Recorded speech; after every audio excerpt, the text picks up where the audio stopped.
À une époque où l'homme s'interroge sur ce qu'il a fait des animaux qui l'entourent, l'extraordinaire processus qui a donné naissance aux animaux domestiques garde encore bien des mystères. Comment sommes-nous parvenus à faire de l'animal un être que l'on peut posséder, exploiter, manipuler et parfois aimer?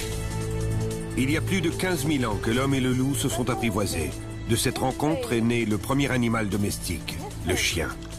On suivit vaches, chèvres ou cochons qui n'existaient pas dans la nature sauvage. Il y a 9000 ans, la domestication des animaux d'élevage se répand du Proche-Orient au reste de l'Ancien Monde.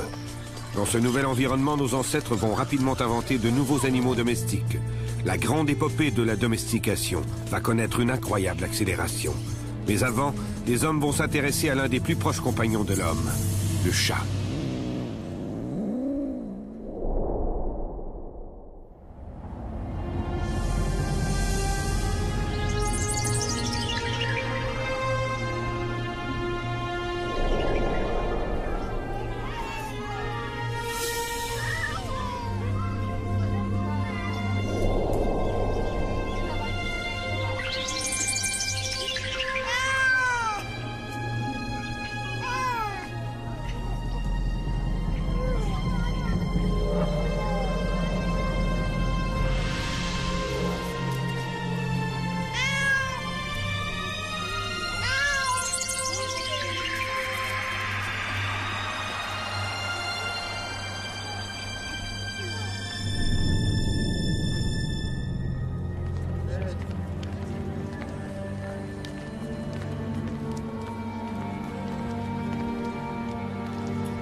« 6000 ans après le chien, le chat fait à son tour partie de l'univers domestique des hommes en Égypte.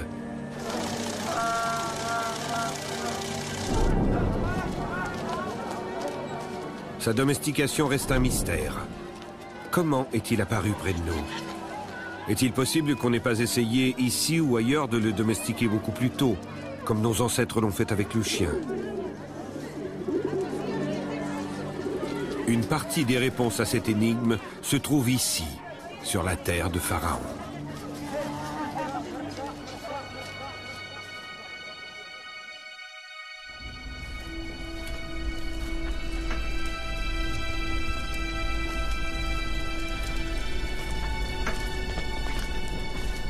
À Thèbes, dans l'enceinte d'une tombe de riches dignitaires, une fresque est parvenue jusqu'à nous. Elle témoigne pour l'éternité d'un des statuts très particuliers que le chat s'est forgé en Égypte.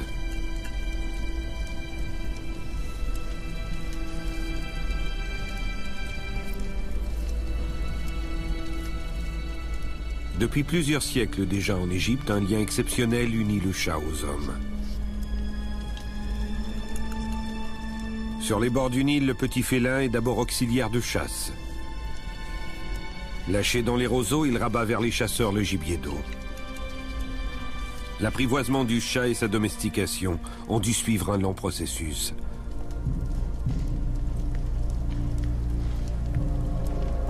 Dans l'esprit des hommes, de son statut d'allié à celui d'ami, de complice et enfin de déité, il n'y avait que quelques pas à franchir.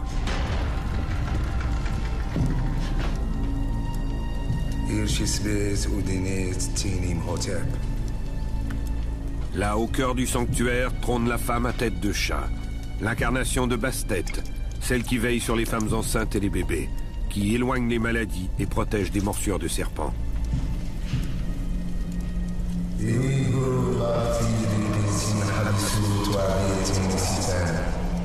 Ouad, le grand prêtre, s'est purifié, lavé et épilé pour l'honorer. 3 fois par jour, il lave la statue, avant de la revêtir d'un linge propre et de lui déposer des offrandes.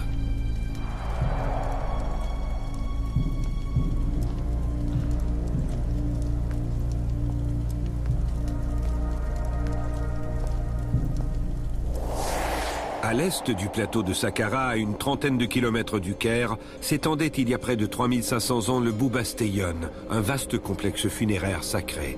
Ces vestiges attestent de la vénération que la société égyptienne vouait à la déesse Shah. L'égyptologue Alain Zivi dirige ici une mission archéologique à l'origine de fabuleuses découvertes. On est chez les Shah, chez la déesse Bastet. Ici, on voit les restes de la grande muraille du Boubasteyon, qu'on voit ici apparaître dans le sable, qui tourne ici, du sud au nord, et plus loin, elle va tourner et rejoindre à nouveau l'est. Et là se dressait le sanctuaire de Bastet et sans doute d'autres dieux et déesses. Il s'agit de grands cimetières collectifs avec des dizaines de milliers de momies de chars.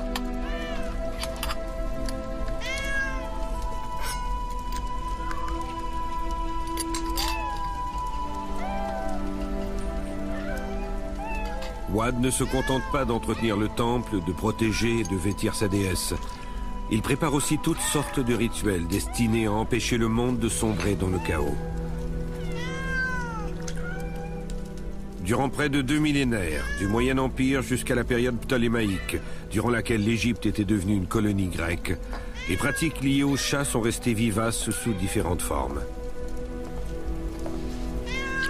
Les Grecs, qui s'étonnaient qu'on puisse vouer un tel culte à un animal qui n'existait pas chez eux, ont consigné par écrit toutes les coutumes qui lui sont liées. Au Nouvel Empire, le chat est sacré. 1000 ans avant notre ère, si tuer un chat est puni de la peine capitale pour le commun des mortels. Ce n'est pas le cas pour les prêtres. Tous ces chats seront sacrifiés avant d'être momifiés et présentés à Bastet.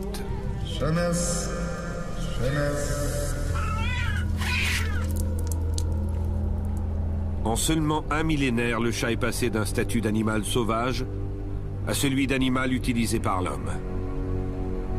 Dans le même temps, tout en gardant son légendaire instinct d'indépendance, il a pénétré au cœur de la vie familiale. Dans cette riche villa, comme dans le reste de la société égyptienne, le chat incarne à la fois la douceur et la protection du foyer. Maya, la mère de 6 chatons, est l'un des biens les plus précieux de la famille. Et tant que Maya sera là, rien ne pourra troubler la sérénité des lieux.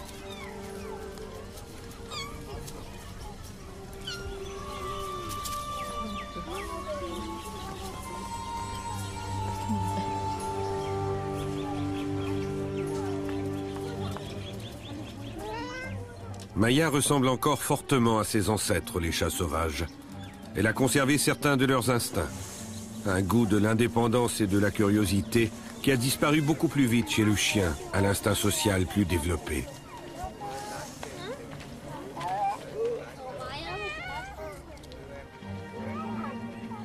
Elle a gardé quelques ressemblances morphologiques avec son ancêtre, le chat sauvage, mais son comportement a déjà subi d'importantes modifications.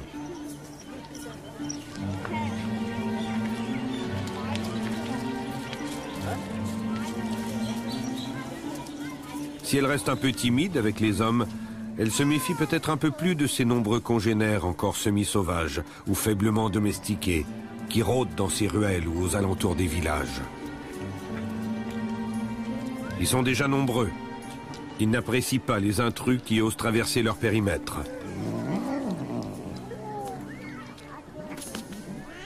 Comme elle, ils ont hérité de leurs ancêtres sauvages un fort tempérament territorial.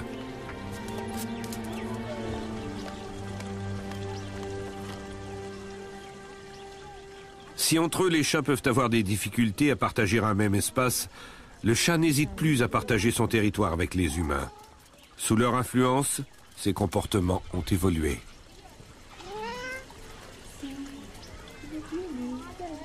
Les chats domestiques conservent à l'âge adulte des comportements juvéniles qui ont facilité leur rapprochement de l'homme.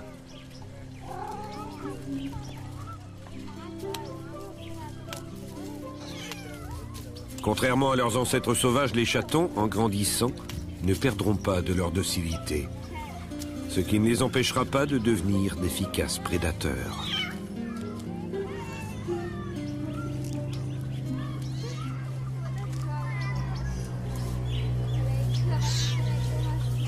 Dans les jardins et patios des riches habitations, les chats se sont forgés une réputation de grands exterminateurs des aspics de Cléopâtre et autres reptiles venimeux qui pullulent dans la région. Mais ces chatons encore frêles et inexpérimentés n'ont aucune chance face aux serpents. De son côté, Maya a perdu un peu de la vivacité et du savoir-faire qui faisait l'efficacité de ses ancêtres sauvages. Elle n'a pas le temps de préparer l'attaque.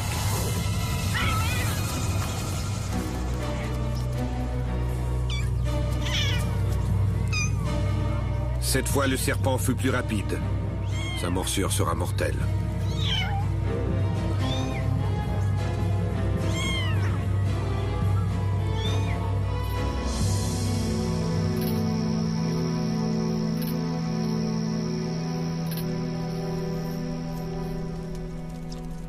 L'attachement des Égyptiens à leur chat est immense. La disparition de Maya est un terrible drame. En signe de deuil, tous les membres de la famille se soumettent à un étrange rituel. Tous vont se raser les sourcils.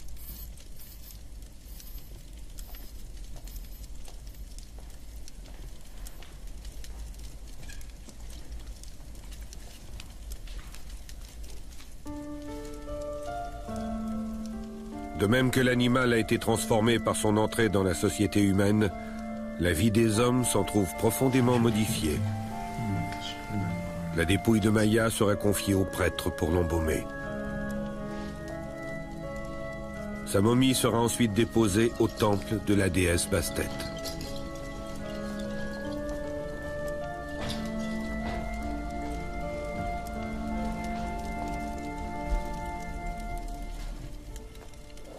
Quand on parle d'animaux sacrés, quand on parle du culte des chats, de Bastet à travers sa forme de chat ou de chatte, il faut aussi imaginer tous les aspects concrets, tous les aspects, disons, matériels, tous les aspects économiques que ça implique. Parce que même si c'est religieux, c'est aussi de l'économique, du matériel et donc du très pratique.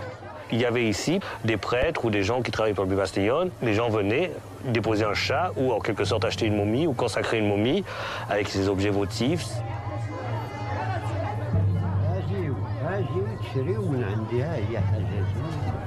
On proposait ces petites statuettes et souvent c'était doré et puis peint en dorure aussi. On proposait de très grands cercueils de chats. La forme est très simplifiée, la gueule du chat, enfin, très carrée, c'est très amusant ça. 13 siècles après sa construction, le Bubastillon est devenu un véritable lieu de pèlerinage et de commerce d'offrandes, au même titre que la cité chrétienne de Lourdes de nos jours.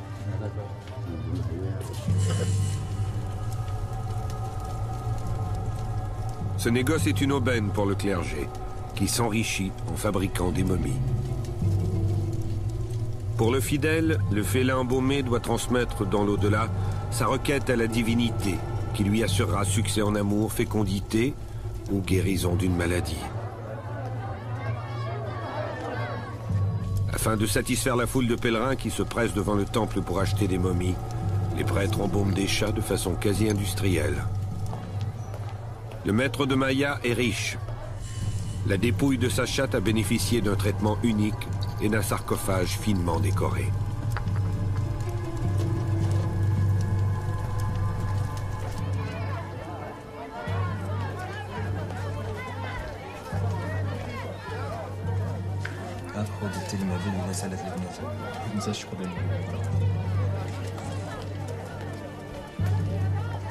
L'embaumement des chats ne suit pas le même protocole que celui des humains. Wad ne prélève pas toujours les organes des cadavres, cette première étape de la momification qui évite le pourrissement. Il lui arrive même de démembrer un chat pour répartir ses restes dans plusieurs momies. Face à une demande continuellement croissante, comment pourrait-il en être autrement? Où trouverait-il autant de chats voués au sacrifice?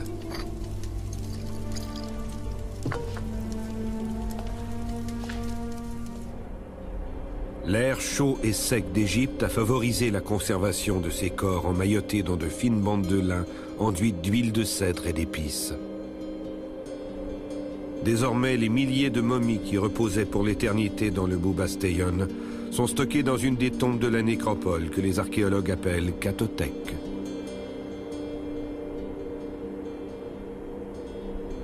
Cécile Callou, archéozoologue au Muséum national d'histoire naturelle de Paris, a pu étudier ce riche matériel archéologique. L'estimation que j'ai pu mener donc par rapport à ces nombreux chats sur 2 mètres carrés en extrapolant à l'ensemble du sous-sol de la tombe donne un chiffre de 7000 chats rien que pour le sous-sol. L'estimation est vertigineuse. Entre le 2e et le 1er siècle avant Jésus-Christ, des milliers de chats auraient été sacrifiés. Mais comment pouvait-on se procurer autant de chats? D'où venaient-ils? Voici un échantillon très restreint de la diversité des crânes qu'on peut trouver sur le Boubastellone. Ici, on a une grande diversité qui prouve qu'on a vraiment deux groupes. On a un groupe d'animaux sauvages, donc Felis sylvestris, et puis un autre groupe, on va dire forme domestique. On contraint des animaux ensemble, on les met en enclos, on les élève, donc il y a des croisements, et au fur et à mesure, il y a un appauvrissement génétique qui fait que des caractères dits de domestication vont se mettre en place. L'étude des ossements révèle que les chats étaient majoritairement domestiques. Ainsi, pour réaliser tous les ex-voto, les prêtres ont vraisemblablement développé d'immenses parcs d'élevage de chats. En Égypte, le chat était donc non seulement domestique, car il vivait auprès des hommes, mais il pouvait également faire l'objet d'élevage, à une échelle jamais soupçonnée jusqu'à présent.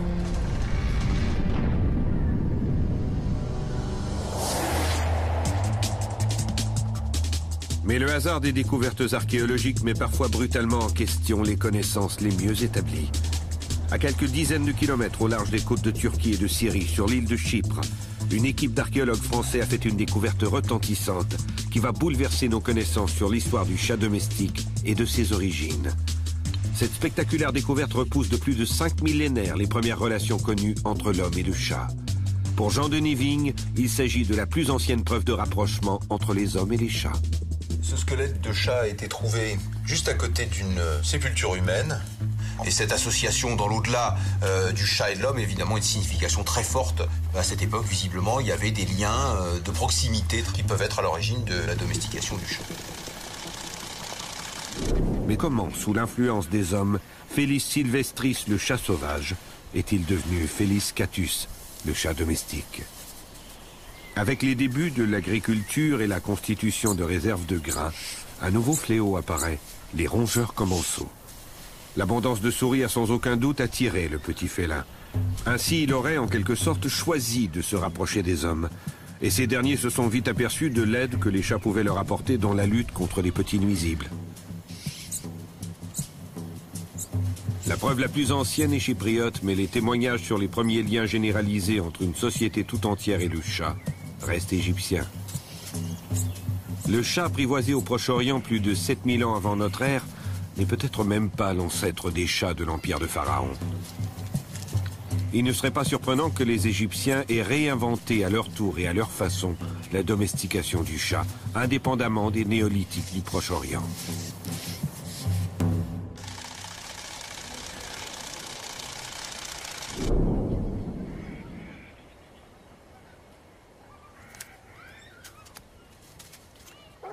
En Égypte, l'histoire de la domestication s'accélère. L'homme a fait du chat un des premiers animaux de compagnie et il commence à sélectionner des chiens de plus en plus spécialisés.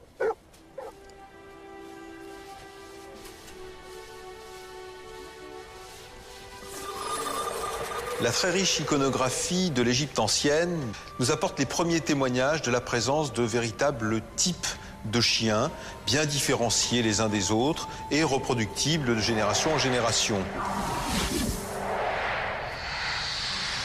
Parmi ces types, on repère au moins 3 formes bien caractéristiques. Un chien très robuste, de type molosse, un chien plus petit, probablement utilisé pour l'agrément plutôt, de type basset, et enfin un chien plus racé, utilisé pour la chasse, type lévrier. L'histoire de la domestication s'accélère. En Égypte, comme un peu partout dans le bassin méditerranéen, les hommes envisagent rapidement de nouvelles fonctions aux animaux qui les entourent. Puisqu'il est impossible de courir derrière le petit gibier, on exploite les chiens les plus doués pour cela.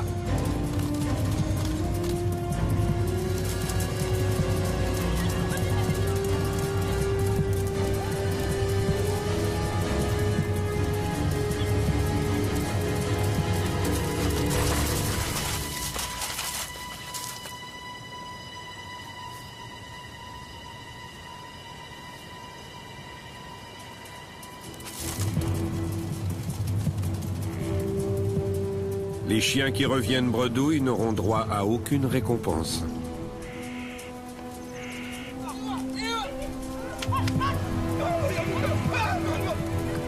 Les individus les plus doués, les plus rapides, ceux qui ramènent le plus de gibier, seront sélectionnés pour la reproduction. Leur progéniture héritera de leur caractère. Quelques générations suffisent pour donner naissance à des chiens de plus en plus performants, de plus en plus spécialisés. Désormais, la pression de sélection imposée par les éleveurs accélère le processus de domestication. Un peu plus de 3000 ans avant notre ère se généralise une nouvelle exploitation de l'animal. L'utilisation de la force des bovins va transformer la vie des paysans en Égypte, mais aussi en Europe et dans de nombreuses régions d'Asie. L'arère, ce simple soc de bois tracté par des vaches ou des bœufs, va fournir en quelques minutes l'équivalent de plusieurs heures de labeur humain. En même temps, l'invention de la roue va favoriser les transports de denrées.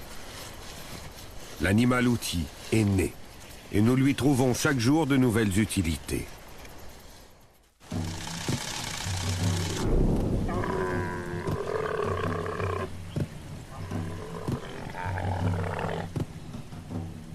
Nos ancêtres ont remarqué les qualités spécifiques de certaines espèces. Ils s'approprient leur talent pour améliorer leur qualité de vie. À partir du 3e millénaire avant Jésus-Christ, au moment où naissent les premières villes et où apparaît l'écriture, la domestication des animaux de trait ou de selle va profondément modifier les habitudes des hommes qui les ont adoptés.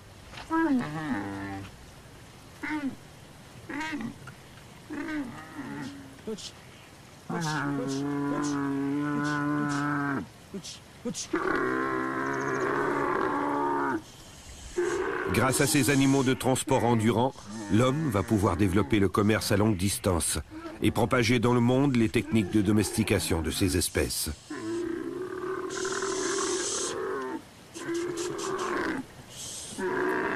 La domestication du dromadaire, comme celle du cheval, va favoriser les échanges commerciaux et culturels.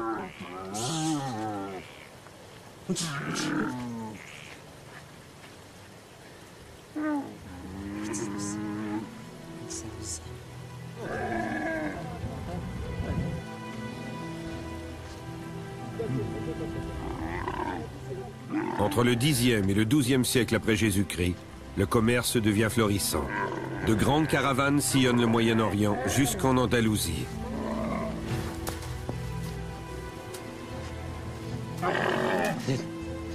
La sédentarisation de nos lointains ancêtres comme ce nouveau nomadisme sont fortement liés à cette relation entre l'homme et l'animal.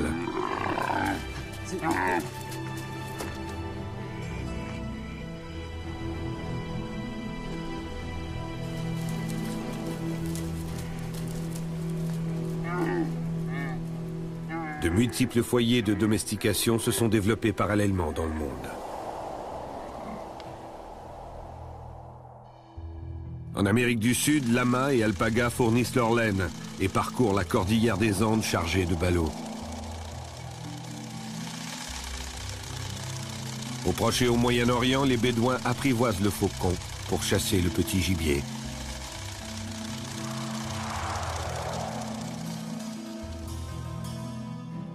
Parti d'Égypte, le chat a sans doute suivi la route du bouddhisme entre l'Inde et la Chine.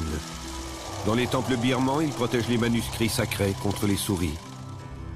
Depuis la Chine, le carlin rejoint la cour de Marie-Antoinette. Plus tard, Fortune, le chien de Joséphine de Beauharnais, devient le carlin le plus célèbre de l'histoire.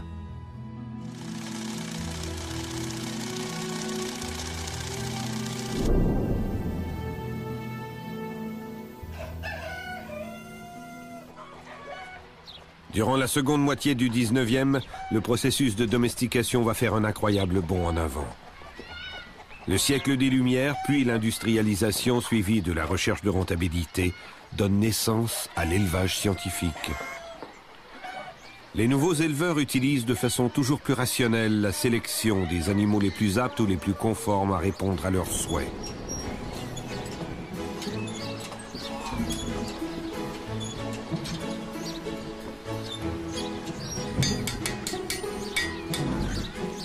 Des groupes d'éleveurs se constituent pour sélectionner des animaux au physique et au comportement de plus en plus éloigné de celui de leurs ancêtres sauvages. Ah, je me suis courbé, j'y vais. Les formes d'animaux domestiques connaissent une diversification sans précédent. Certains de ces éleveurs éclairés parcourent le monde à la recherche de nouvelles formes domestiques. Ils comptent encore augmenter la diversité des formes et des productions dans leurs fermes, qui sont devenues de véritables laboratoires d'expérimentation zootechnique. Comment ça s'appelle, Père? Ce sont des lapins papillons, là. Ils sont beaux. Ils sont beaux, hein. Oh, un coq! Il a un bec tout rouge. C'est pas son bec. On dirait ça. Les petits lapins. Tu veux que je t'aide, Augustin? À cette époque, la notion de race, qui comporte une certaine idée de terroir géographique, se précise. Par des croisements de mieux en mieux contrôlés, les groupes d'éleveurs constituent des races régionales, dont ils présentent les meilleurs spécimens lors des concours agricoles. Les caractéristiques morphologiques et comportementales de chaque race, mais aussi la qualité de leur production et des services qu'elles rendent, sont codifiées et consignées dans des livres de race. Ainsi, les poules naines nègre soie, originaires d'Asie, sont sélectionnées pour leur originalité et leur talent de couveuse. Elles peuvent couver jusqu'à une dizaine d'œufs.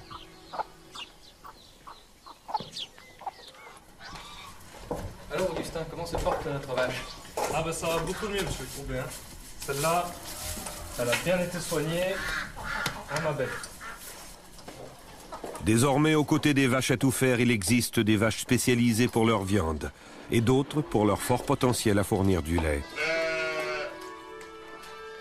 De la même manière, certains moutons comme les mérinos espagnols procureront de grandes quantités de laine, alors que d'autres seront sélectionnés pour leur croissance rapide et la qualité de leur viande. Regardez, les chevrons ont trouvé une nouvelle nourrice, je crois. Nous avons domestiqué toute une série d'animaux qui n'ont conservé que de très lointaines ressemblances avec leurs ancêtres sauvages. Ces chèvres n'ont plus rien à voir avec la grande chèvre sauvage qui vivait sur les reliefs montagneux d'Anatolie, ni même avec celle du néolithique.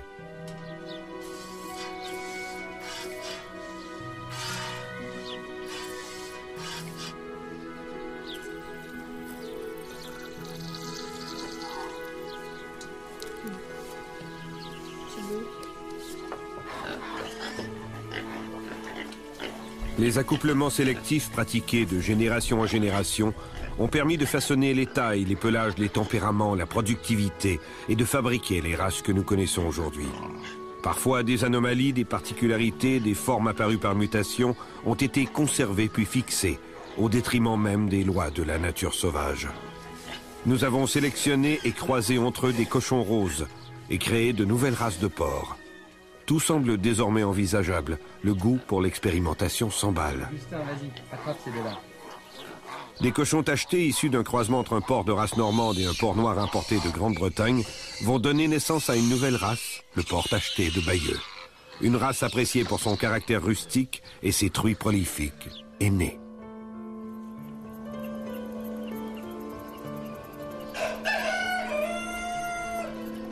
Le 19e siècle sera le siècle de la fabrication des races. Nous allons user des nouveaux acquis de l'évolution darwinienne pour jouer aux apprentis sorciers et façonner de nouvelles formes animales. Nos animaux de la ferme seront dorénavant conformes à des standards bien établis. Ils correspondent au portrait idéal que nous nous faisons de chaque animal.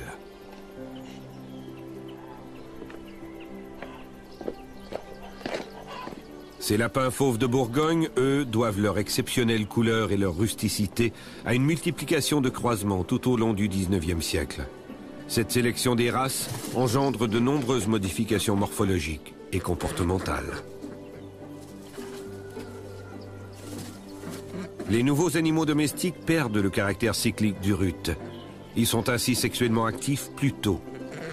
L'homme a profité de cet atout pour modifier profondément leur fécondité et leur productivité.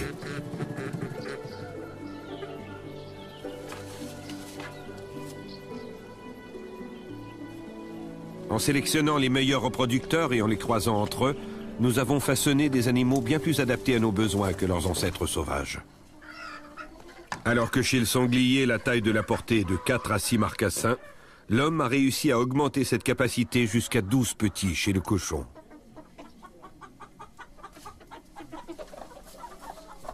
Allez les poules.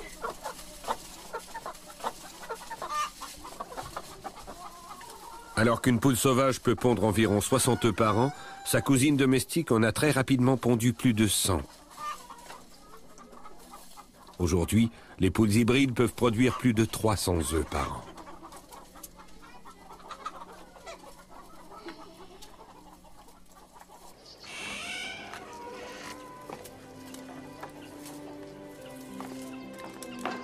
Très vite, la création de races nouvelles ne va plus seulement concerner les animaux de rendement.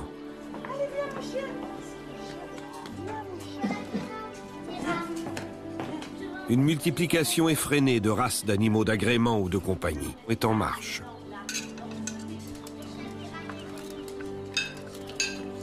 Avec la révolution industrielle, une autre révolution voit le jour. L'aristocratie anglaise veut se démarquer de la nouvelle bourgeoisie et posséder des animaux à son image, des animaux au sang pur. Elle initie le concept de pédigré.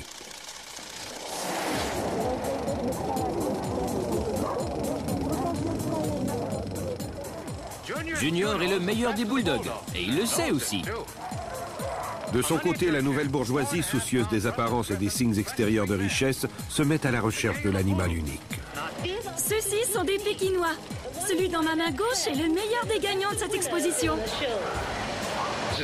Voici le sauvage fox terrier, champion et aristocrate, considéré comme le meilleur chien que nous ayons jamais eu en Angleterre. Voici Drumwee June. Les oreilles doivent être entretenues et les ongles manucurés. Nous sommes fiers car elle va chanter dans 2 semaines à la radio. Lola va chanter maintenant, va chanter pour sa maman. Brave, courageux. Tu chantes pour ta maman. Les compagnies d'assurance réduisent votre prime si vous avez un chien de garde à la maison.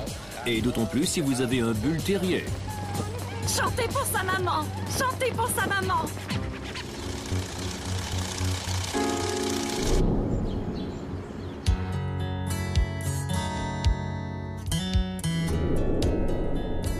Désormais, les éleveurs d'animaux de compagnie accordent plus d'importance à l'aspect extérieur de l'animal qu'à son caractère ou ses aptitudes au travail.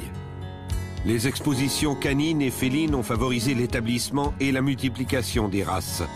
Nous ne sélectionnons plus les animaux en fonction de critères économiques comme pour les animaux de ferme, mais plutôt pour des préoccupations ornementales. Parfois, nos caprices nous poussent à accomplir des prouesses. À Bruxelles, Jo et Aude Jaguenot élèvent des chats très particuliers pour en faire des champions. Les chats sphinx. Avec le sphinx, on pensait avoir façonné des animaux à peau nue parfaitement adaptés aux amateurs de chats allergiques à leurs poils. Mais en réalité, ce ne sont pas leurs poils qui sont allergènes, mais leur salive. Pour moi, c'est presque des humains. Donc c'est un chat qui est super intelligent. C'est un grand sportif, un grand athlète. Il est très musclé, il bouge énormément, mais il n'est pas vraiment destructeur. Un sphinx n'a peur de rien, même pas des plus grands chiens féroces. Et bien vite, c'est eux qui deviennent dominants dans la maison. Mais c'est des chats qui, malgré tout, sont très dépendants de leur maître. Seuls dans la nature, ils ne sauraient pas subsister. Babies. Babies, Malika, Sherazade. Allez, viens. Viens manger. Babies. Dérangeant pour les uns, attachant pour d'autres. Le chat sphinx à peau nue ne peut se passer de l'homme. Contrairement aux autres races de chats, le sphinx transpire par la peau, ce qui nécessite un nettoyage régulier. Il doit vivre à l'abri des rayons du soleil, car sa peau, sans protection, est sensible aux brûlures. Le sphinx doit être sociable, gentil, ça fait partie du standard. Par exemple, un sphinx ne peut absolument pas souffler ou montrer une source d'agressivité, c'est disqualification directe. Voilà. Hop. Hop, petite poupée. Voilà, du stop.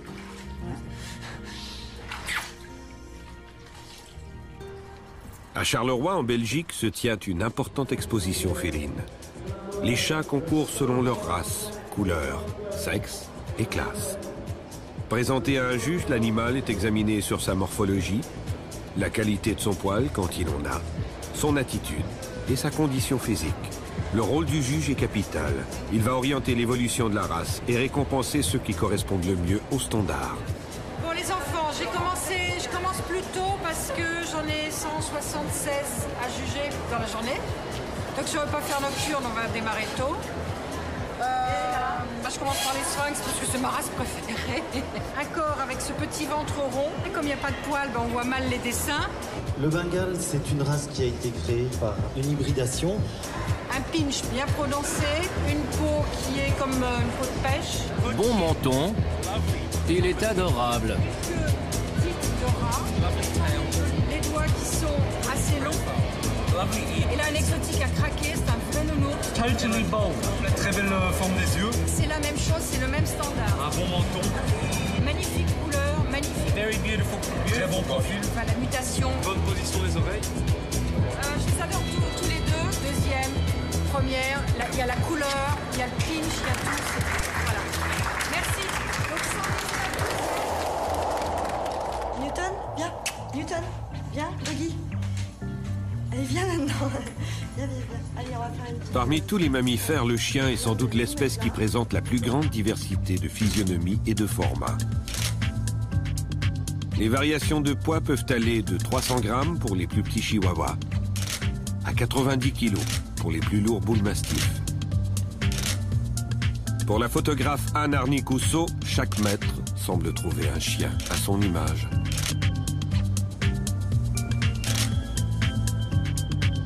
Nous avons créé plus de 300 races de chiens. Alors, une, vous le mettez à côté. Leur variété est telle qu'il paraît souvent incroyable qu'ils soient tous issus d'une seule et même espèce.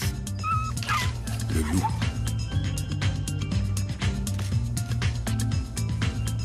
Et facétieux aussi, parce qu'il bouffe.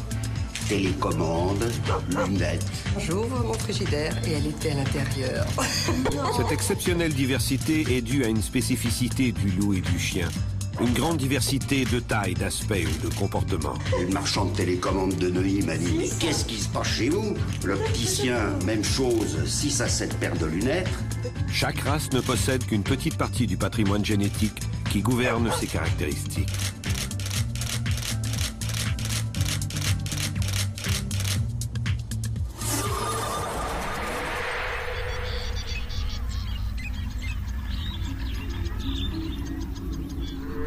Les grandes domestications ont révolutionné la vie des sociétés humaines. Nous avons facilement réussi à fabriquer des centaines de races. Et pourtant, il reste encore des tas d'espèces vierges de toute manipulation. Tous les animaux sont-ils domesticables?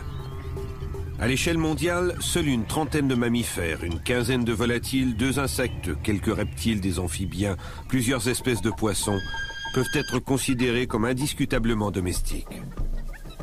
De nombreuses tentatives furent infructueuses. Les essais conduits dans le passé sur des hyènes, des guépards ou des gazelles n'ont ainsi, dans le meilleur des cas, abouti qu'au seul apprivoisement.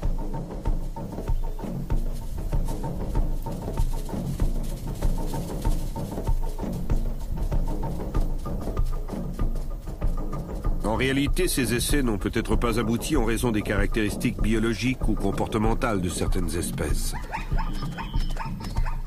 Si tous les mammifères étaient également domesticables, alors comment expliquer qu'un animal tel que le zèbre, qui semble si proche du cheval, n'ait pas été domestiqué?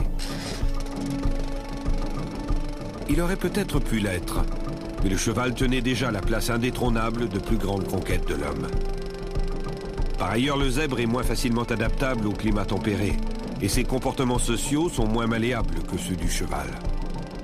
Il aurait fallu beaucoup d'obstination et de persévérance pour réussir sa domestication. En règle générale, il faut plus de 30 générations chez les grands mammifères pour obtenir une première domestication. Mais l'homme n'a pas toujours trouvé d'intérêt à prendre le temps de le faire. Il y a pourtant des animaux dont la domestication aurait un réel intérêt pour l'homme et qui défient toutes ces tentatives. L'exemple le plus marquant est l'éléphant, un animal que certains considèrent à tort comme domestique.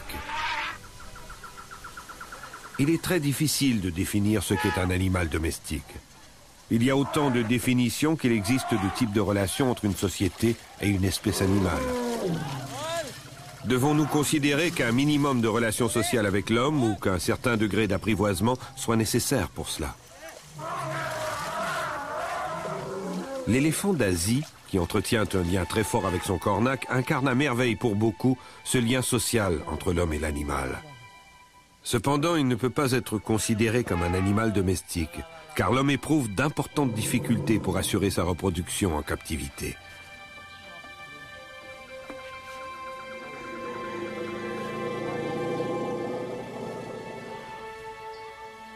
Il renouvelle souvent les troupeaux en capturant des animaux sauvages.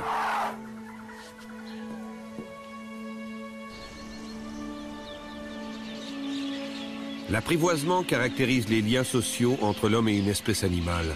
La domestication, elle, implique plutôt le contrôle de la reproduction par l'homme et la mise en œuvre d'une sélection visant à l'amélioration des animaux.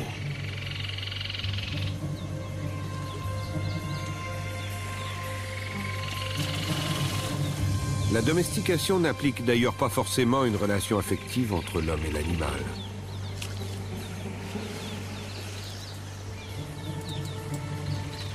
À 2 heures de route de Bangkok se trouve l'une des plus grandes fermes d'élevage de crocodiles au monde.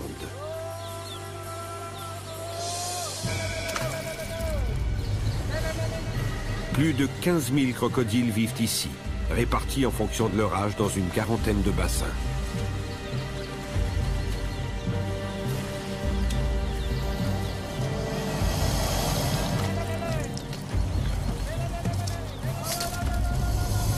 Contrairement à l'éléphant, ces gros reptiles se reproduisent parfaitement en captivité. Leur reproduction est maîtrisée par les éleveurs, qui renouvellent de temps en temps le stock d'animaux reproducteurs par quelques individus venus d'autres fermes d'élevage.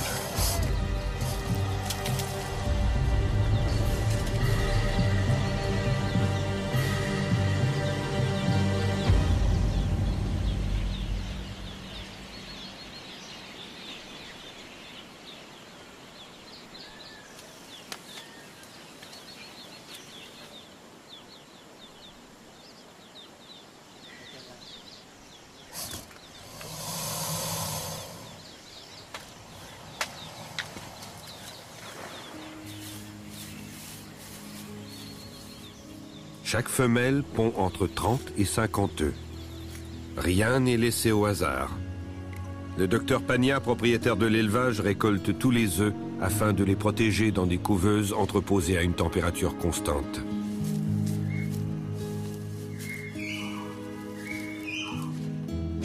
Plus de 3000 bébés naissent ici chaque année, après une 60aine de jours d'incubation.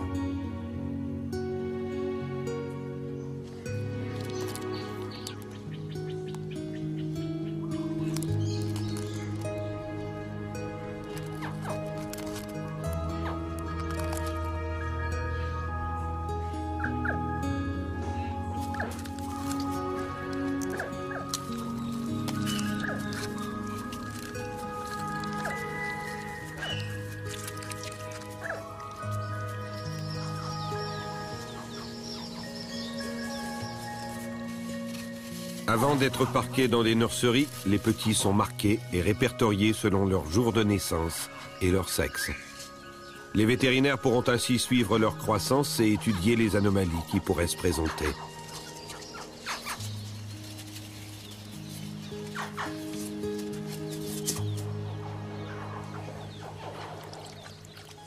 Leur croissance est rapide. La première année, ces bébés vont atteindre 1 mètre.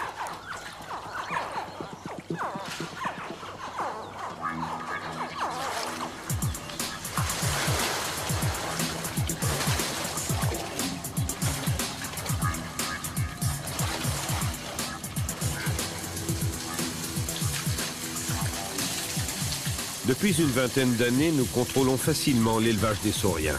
Pourtant, nous n'avons toujours pas réussi à manipuler l'espèce pour la façonner et la rendre plus docile. Toutes les tentatives d'apprivoisement ont échoué. Aucun changement de comportement, aucune transformation génétique n'est apparue chez ces générations de crocodiles nés en captivité. Toutefois, pour ces fossiles vivants qui n'ont pratiquement pas évolué depuis leur apparition, comme pour l'ensemble des reptiles, le processus de domestication entraîne d'infimes changements chez l'animal. Ces reptiles qui n'ont aucune structure sociale s'adaptent à la captivité et sont de plus en plus tolérants à la forte densité sans trop d'agression entre mâles. Dans ce cas, on peut sans doute parler d'animal domestiqué, même si la relation affective avec l'homme n'est pas des plus évidentes.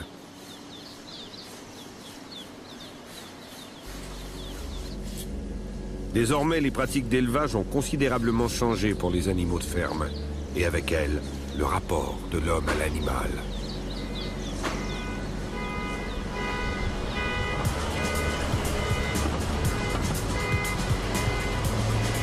À l'aube du XXIe siècle, une course effrénée au productivisme s'est engagée.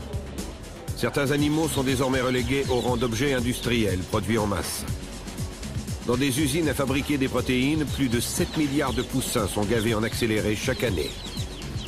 Dans d'autres usines high-tech, des millions de veaux, de cochons ou de lapins bien formatés sont élevés en batterie, entassés dans des box étroits.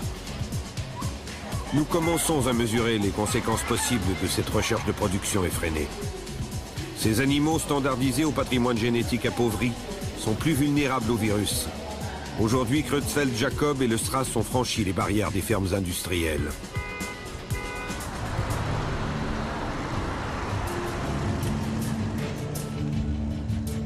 Pour des raisons ornementales et parfois pour défier la nature en accomplissant des prouesses, l'homme façonne des animaux qui ne pourraient pas toujours survivre seuls dans la nature.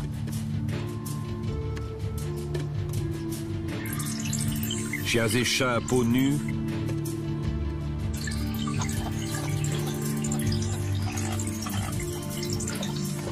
cochons obèses,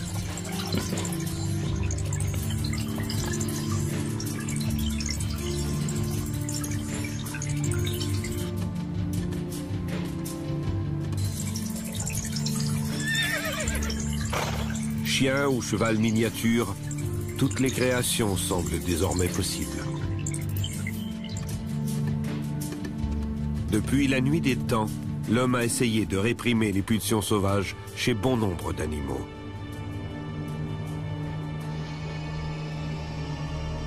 La domestication n'est pourtant pas un phénomène irréversible. Son processus a pris des milliers d'années et personne ne pouvait soupçonner l'incroyable capacité de certains animaux domestiqués à retrouver aussi rapidement leurs instincts sauvages engourdis. Si un chihuahua, un carlin ou un chat sphinx n'ont aucune chance de survivre seuls dans la nature, en Australie comme ailleurs dans le monde, des chevaux, des dromadaires ou des chats domestiques ont fait le chemin inverse. Ils se sont réensauvagés. En quelques générations, ce chat s'est transformé en chasseur efficace, ne gardant comme seule trace de sa domestication passée qu'une troublante ressemblance physique avec le chat de compagnie. Sur le continent australien comme dans d'autres territoires, la frontière qui séparait les chats sauvages des chats domestiques s'est estompée.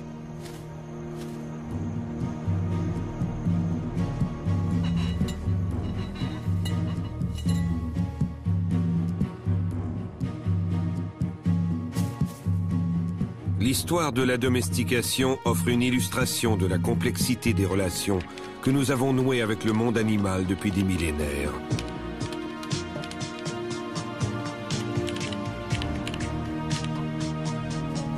Sous notre influence, chaque jour, de nouvelles espèces apprivoisées sont peut-être en voie de domestication. Tout semble désormais possible. Mais ces nouveaux animaux de compagnie qui surfent sur les tendances s'implanteront-ils durablement dans nos maisons? Supplanteront-ils les animaux que nous avons hérités de la préhistoire la plus lointaine?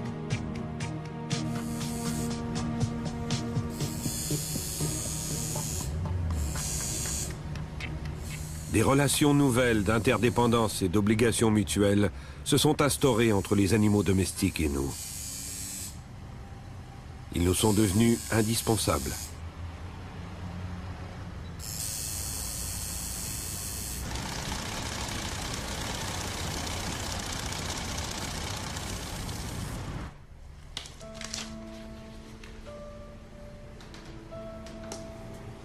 Pourtant, nous restons partagés entre les besoins matériels ou affectifs auxquels ils répondent et cette fascination que le sauvage continue de nous inspirer.